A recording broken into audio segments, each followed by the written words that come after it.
منتخب مصر خسر امبارح من السنغال وخرج من بطولة افريقيا. عبيط قوي اللي كان فاكر ان احنا هنتأهل، وعبيط قوي اللي كان فاكر ان احنا هنلعب عدل وهنخسر برضه. ده عبيط قوي قوي. في فرق كبير بيننا وبين السنغال، ده امر طبيعي. والناس كلها اكيد كانت عارفه او مداريه او عرفت بقى بعد الماتش. الفيديو ده انا عملته والله قبل الماتش ده، اعتبرته كده فيديو تحفيزي، يعني حاجه فيها الخير زي ما بيقولوا. ولما عرفت ان الفنانين راحوا وعملوا بعثه، عملت فيديو بس تجديري بقى، واخد بالك، تجديري قوي يعني.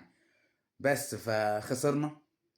متوقع او مش متوقع بالنسبه لك بقى انت حر. انا بس عايز اقول حاجه يا جدعان، احنا الناس عندنا كلها فاهمين كلمه التمثيل المشرف غلط.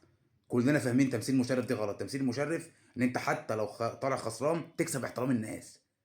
الشرف في التمثيل لما تخسر انك تكسب احترام الناس، مش شرط انك تكسب على طول. ممكن يبقى تمثيل مشرف وتاخد البطوله، ما ده تمثيل مشرف. وتمثيل مشرف ان انت تخسر بس باحترام، تنزل تقاتل، تخش في خناقه قصاد الراجل اللي واخد حقك الوحش ده، وتقف قدامه تلطشه قلم، تخدشه في وشه، تعمل اي حاجه. المهم ان انت ما تبقاش جبان. هنا الناس بتحترمك، ولما تحترمك يبقى انت مثلت تمثيل مشرف. تمثيل في خساره بس في احترام. احنا بقى عندنا مفيش مشرف، تمثيل بس. انا راب باشا بس. بس انا رياض باشا بس. بس كده. والناس اللي طالعه زعلانه ان في ناس بتقول انها بتكره منتخب السنغال ولا بتكره ماني. يا عم عملت روما لينا. انا بقى لعيب جامد جدا، وانا بحب لعيبه كتير من السنغال، بس خلاص بتضايق من المنتخب ده، مش طايقه. وماني بالنسبه لي على طول راجل كويس ومحترم ولاعيب جبار. بس في حاجه واقفه بينه وبينه، تحس كده ان هو راجل كويس قوي طيب، بس عنده حاجه. اللي هو بيجي يكون عندك مصيبه يقول لك قلبي عندك والله، معلش. في بصه كده. هو بيحبني ولا بيكرهني؟ هي دي مشكلتي معاه او اي حد، يعني كل واحد حر، مفيش فيها مشكله.